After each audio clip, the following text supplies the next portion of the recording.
difícil. Vem tempos difíceis aí, professor. Porque aí a gente vê o seguinte, né? A China é a grande ameaça, então nós temos que modificar a nossa estrutura de defesa para nos protegermos dos interesses chineses, para mantermos principalmente o nosso fluxo comercial do mundo, cujo maior comprador é a China.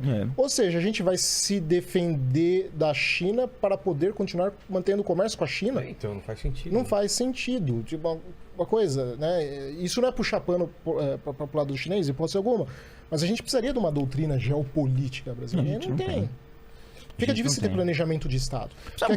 Cada governo que vem aqui muda isso. Não tem planejamento de longo prazo no Brasil. Se o Brasil fosse atingido por essas sanções que estão atingindo a Rússia, a gente quebrava, sem dúvida. Tirasse a gente do SWIFT, acabou o Brasil. Mas eu não tenho dúvidas, às vezes, de que... Aliás, eu tenho dúvidas se o Brasil chega até o final do século com a atual integridade territorial. Eu também acho isso. É mesmo? Porque se você somar a quantidade de problema que nós vamos enfrentar até 2050...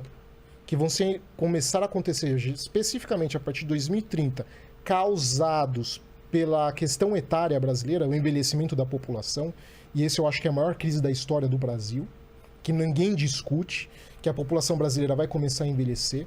Tá? Já está, né? Começando. Já está, mas vai começar a declinar, acho que a partir de 2035 para 40, não me recordo agora. Isso vai gerar um efeito, o gatilho, em uma outra série de problemas que a gente deixou acumulado e não resolveu nos últimos 100 anos. Muito sério. A ponto de colocar a integridade brasileira em risco. Entendeu? Por quê? O pessoal argumenta, mas a China também vai enfrentar o problema etário. Verdade. Japão, Europa...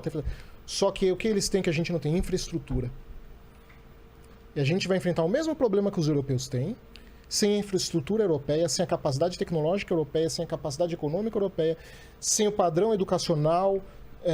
industrial que os europeus têm. Ou seja, a gente vai enfrentar o mesmo monstro, mas numa situação muito pior. Eu acho isso muito grave. Completamente. Mas por que você fala disso gerar também uma desintegração territorial? Porque a gente percebe que o Estado está perdendo capacidade de enfrentar o crime aqui dentro. A questão da criminalidade só vai aumentar. A gente não vê esforço para combater o crime. A gente não vê. O que a gente via no comecinho do governo Bolsonaro, quando o Moro era o... Eu não estou passando o Moro para o Moro não, porque, diga-se de passagem, o Moro, para mim, nos últimos tempos, tem feito muita besteira aí. Principalmente na questão da Ucrânia, deveria ser melhor assessorado e ter calado a boca. Mas, enfim... No começo, quando ele era ministro da Justiça, todo dia estava tendo operação da Polícia Federal. Ele contou aqui. O bicho estava pegando. De repente, acabou. E nenhum outro candidato leva a questão da segurança pública a sério. É todos. Lula, Bolsonaro, Ciro, todo paliativo. A gente corre, então, o risco de ser um ex-país, então. Se a gente olhar no longo prazo, os riscos brasileiros são muito altos. O que vai acontecer, eu não sei. Mas se a gente somar essa questão do empobrecimento brasileiro, envelhecimento brasileiro, falta de infraestrutura que vai começar a atingir. Energia, então, nem se fala. Porque teve algum candidato à presidência falando de energia no momento que a gente está em escassez de energia? Nenhum. Quando eles falam de energia, outro dia eu estava vendo aí um deputado, acho que do PT, falando, não, nós temos que incentivar aí a eólica e a solar e a nuclear, que é a energia do futuro. Porque, Vilela, não se engana. Energia do futuro é nuclear. Não tem como, né? É energia nuclear. Qualquer... mas e a balela? É né? Balela. Tem, claro que tem que diversificar, tem, mas esse papo de potência é nuclear. O Brasil precisava, para começo de conversa, 20 usinas nucleares. Qualquer coisa menos, para um país continental, com a população que tem, é isso. Porque a gente não pode desenvolver a matriz industrial porque a gente não tem energia. Olha o dilema. A gente não pode crescer a indústria porque a indústria precisa de energia. Só que se a gente crescer a indústria, não tem... quebra a matriz energética. Vai enfrentar blackout. Mas Isso é surreal para um país desse tamanho. Professor, acho que o problema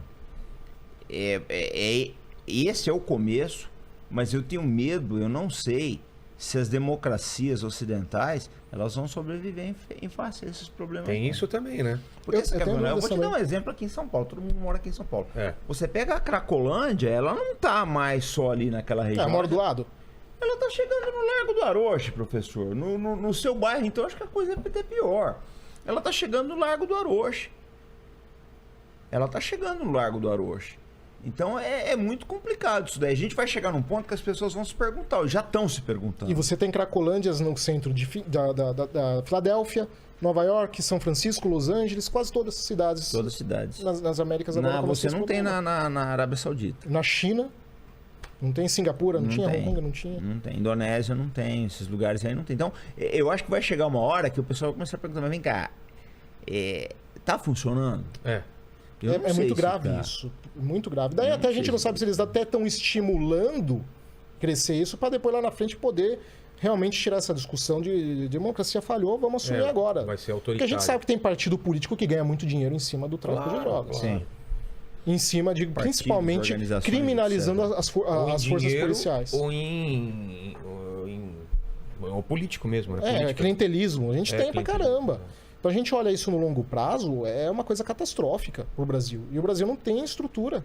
Não tem. Não tem estrutura econômica, a população vai começar a envelhecer. Porque quando a gente fala de envelhecimento, o pessoal fala, mas a tecnologia vai avançando, vai suprir isso. Que tecnologia? A gente não é Japão. Exato. A gente não é a Coreia do Sul. A gente não tem. O Não que tá a gente está pagando. desenvolvendo, A gente não tem. conseguiu resolver o problema de saneamento básico, a gente vai pensar em Exatamente. tecnologia. Quer dizer, Percebe? A gente vai somando E fatores. não tem nem alguma coisa preparada para educação para daqui 2 gerações resolver isso. A educação brasileira está entre as piores do mundo.